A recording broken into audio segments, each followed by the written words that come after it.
Some of the first gold chains date back to the ancient cultures of Iraq and Greece. They were symbols of wealth, royalty, and the divine. Lucky for us, jewelers now make these personal treasures more affordable and more durable than ever. But you may be surprised to learn what they put in the gold to make it better.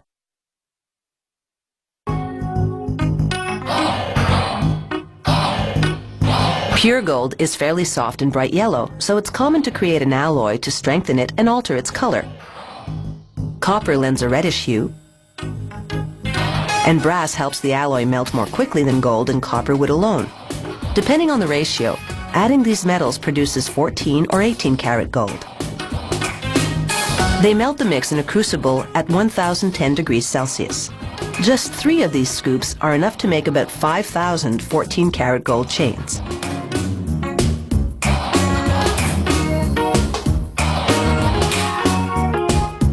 A worker pours the molten alloy into a casting machine.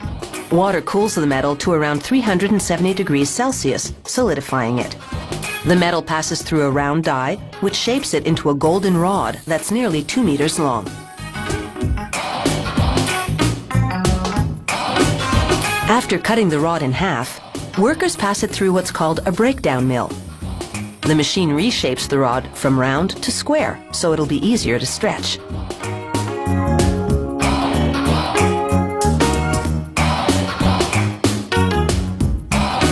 Next stop, a tandem mill. It's got 12 rollers that stretch the rod until it's about as thin as a piece of spaghetti. As it emerges, rollers shape the rod into a coil that's 24 meters long.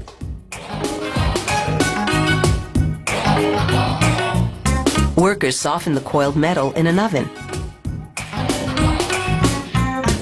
Then they uncoil and continue stretching what's now a wire by passing it through a die lined with industrial diamonds.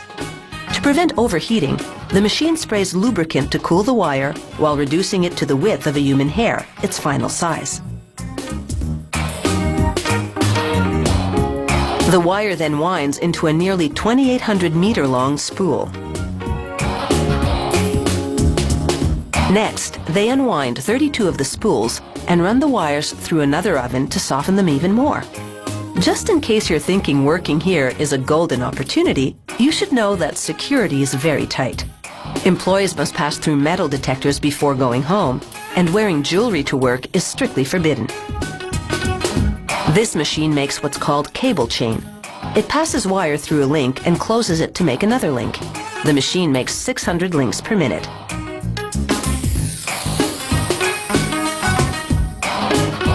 Here, a worker does a random quality check. This machine makes a chain in what's called a Venetian style. The wire passes through a channel where mechanical jaws bend it over a die to make a link with the preceding segment.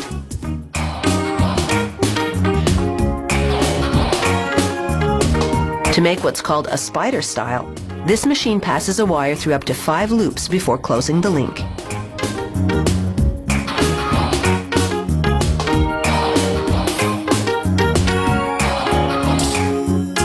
For a Figaro-style chain, this machine makes 3 short links before a mechanical arm moves the chain to another area to add 1 longer link. The arm then moves it back to add 3 more short links.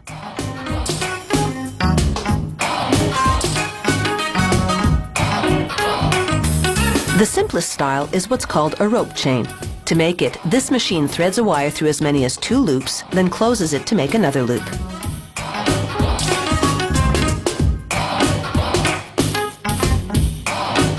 They coat the finished chains with a lubricating powder that prevents the links from sticking to each other during the next step, when they heat the chains to 815 degrees Celsius.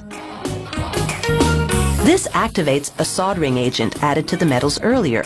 It fuses the ends of the links to each other. This machine welds a link to a clasp on the chain. A tag indicating the gold quality goes onto the clasp. Finally, the chains go through 4 chemical baths, which thoroughly clean them. Then workers plate them with a layer of 14 or 18 karat gold. Plating gold with gold creates a more vibrant finish. After one last quality check, these chains are ready to dazzle their way to a neckline near you.